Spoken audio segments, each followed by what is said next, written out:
كلنا يعرف الشاعر الكبير عبد الرزاق عبد الواحد، واللي يعرف بشاعريته الكبيرة اللي جعلته واحد من أهم شعراء الوطن العربي. لكن منو يعرف الجانب الإبداعي للشاعر؟ كاميرا أرابيسك حتسحبكم في جولة بالمعرض التشكيلي للفنان عبد الرزاق عبد الواحد والفنان فؤاد حمدي.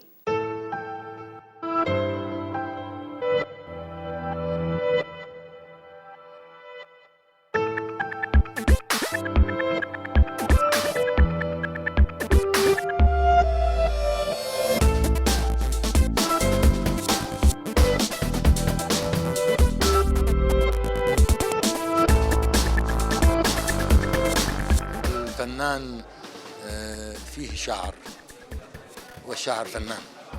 ودائما النقاد اصطلعوا على تعبير انه في هذه اللوحه شعريه.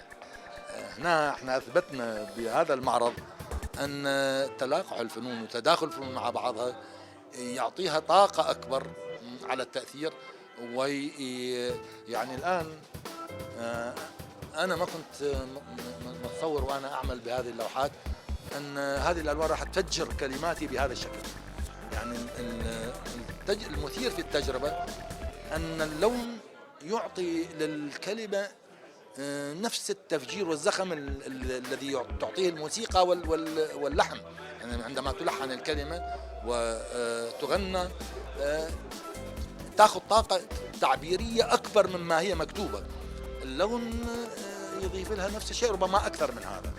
وبعدين هذا يعني ان لو تضافرت جميع الفنون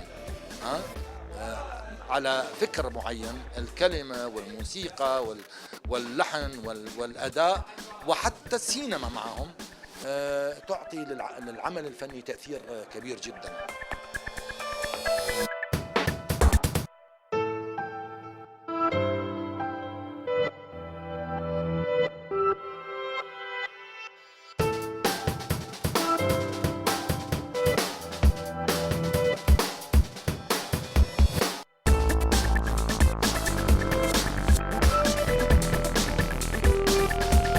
المعرض هذا كنا متفقين انا والاستاذ عبد الرزاق سنه 2000 اعتقد او 2003 في بغداد، كنا نريد نعمل معرض لوحات تجريديه وشعر حب وغزل كان يعني بوقتها، بس تاجل ظروف صارت ما صار المعرض في بغداد، مع العلم انها يعني الاستاذ عبد الرزاق كتب قصائد خاصه للمعرض وسويت انا سكيتشات، اشتغلت تخطيطات بس صارت ظروف.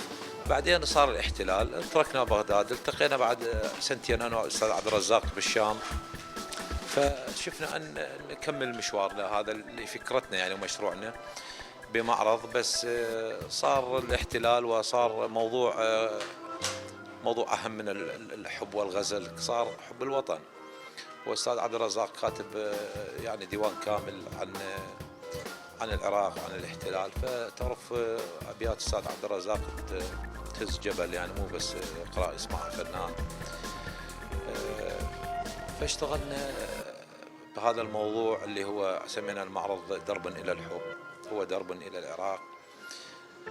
فاشتغلنا اول لوحه، يعني تجربه انه احنا تعرف هاي اللوحه ليست يعني دخول حرف عربي بها وفقط، او لوحه تجريديه بها مثلا بيت مقروء او كذا او رموز، لا، لازم القصيده تكون مقروءه من قبل المشاهد، والمضمون اللوحه وشغل اللوحه والوان اللوحه لازم يكون معبر عن القصيده. فجربنا اللي هي اول لوحه كانت لوحه بغداد، اللي هي انا احبها اكثر اللوحات يعني حقيقه، لان هي كانت الاولى، واشتغلنا بها بصدق كامل، وكانت النتيجه مرضيه، واستمرينا بالعمل وكملنا هاي 20 لوحه وهذا المعرض الكامل.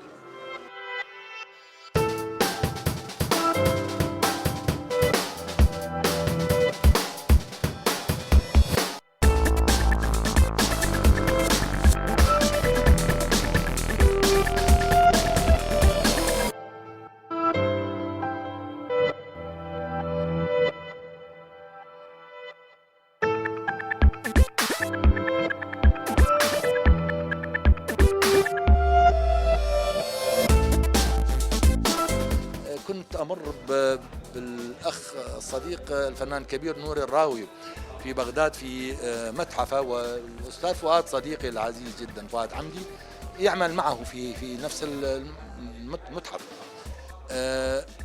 وفكرنا من ذاك الوقت أن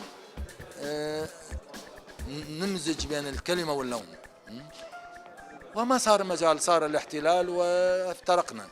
وفي يوم من الأيام أنا هنا في الشام أمشي بالمدينة اللي ساكن بها بجديدة، وإذا بفؤاد أيضا ساكن في نفس المدينة، فتعانقنا وعنده مرسم بنفس المكان، فكنت أسهر معاه بالليل واستعدنا ذكرياتنا من متحف نور الراوي ومحاولة هذيك، وقررنا أن نحاولها.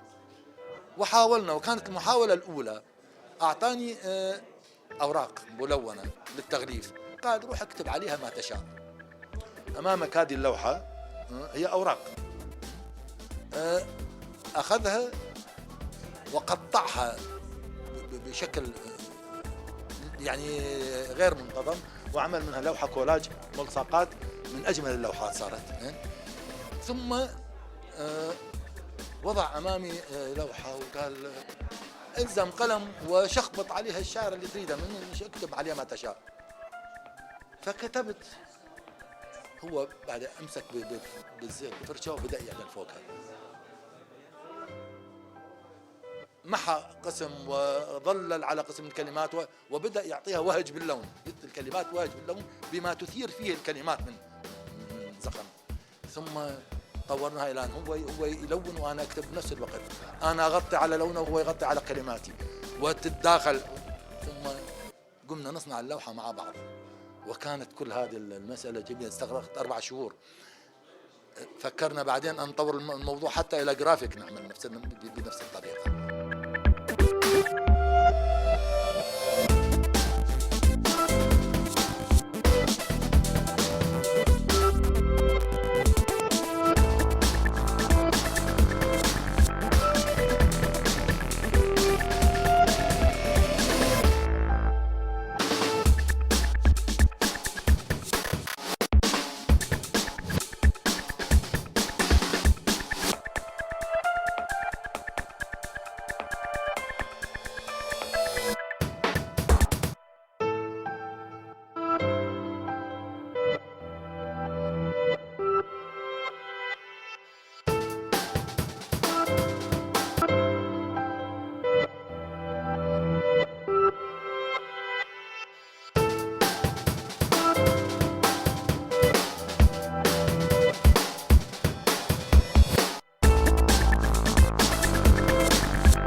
يعني أنا فرحان به، المعرض جدا فرحان به، لأنه فعلا ألاحظ أن الكلمات تأخذ بعد أكبر وصدى أكبر مع اللون اللي مازجها، وفعلا بلغت أحيانا طاقة الانفعال عند الفنان. أنه في إحدى اللوحات اللي هي لوحة الفلوجة هناك، أحرق اللوحة، قال من الألوان ما قعدت تكفي، الألوان ما قعدت تعطيني طاقة تعبيرية، حريق الكلمات كان رهيب، فأمسك نار وأحرق اللوحة، حرقها من ثقبها في الوسط.